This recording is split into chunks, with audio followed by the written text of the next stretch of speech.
Hello to all the channel's followers and subscribers. Welcome back again. I wanted to go very fast over what's happening with the cryptocurrency, with the Bitcoin. People are having fear. People are freaking out. What's going on? Is the Bitcoin going to crash? No one. So people are reacting, and I wanted to clarify what's going on. And then we're going to base our strategy. I'm not a financial advisor. This is just my opinion. So if we start with what happened, why did the Bitcoin crash? There's more than one reason. Number one, Bitcoin Ethereum ETF in the Hong Kong Stock Exchange, the trading value was much lower than most people expected. Because if you compare when they listed the ETF in the Hong Kong Stock Exchange, the trading value was about $8.5 million only.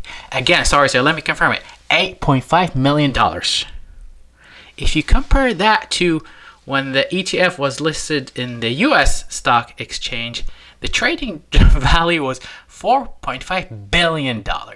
So 8.5 million to 4.5 billion, that's a huge difference. So many people kind of reacted negatively for that because people in Asia, do they want to trade crypto? Does the crypto have value? People start having fear. So that's the first news that affected negatively on the Bitcoin.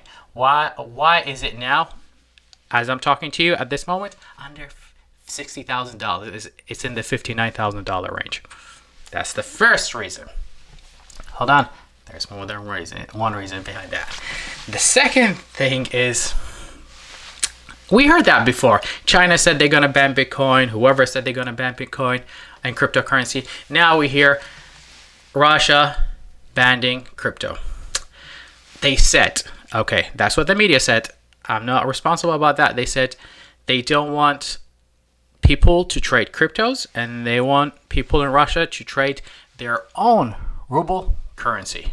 So it will be under their control or under the government control. I mean, nothing new. We heard that always, and it's been happening for years. And if you go back historically, 4 years ago, 8 years ago, 12 years ago, it doesn't always happen when the Bitcoin goes up and then a correction of 10%, and then it goes up and another correction of 20%, and then it goes up another correction of 30%. I mean, we got used to it when we hear those that news that affected negatively. I think for me, I'm not a financial advisor, but for me, that will be opportunity. If the Bitcoin corrects like 30%, that'll be an opportunity for me to buy. That's my opinion. That's what I'll do.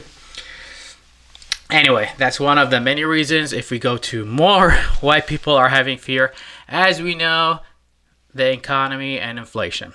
And we all know what's going on. The inflation, the Feds are trying to control the inflation with the interest rate 5.5%.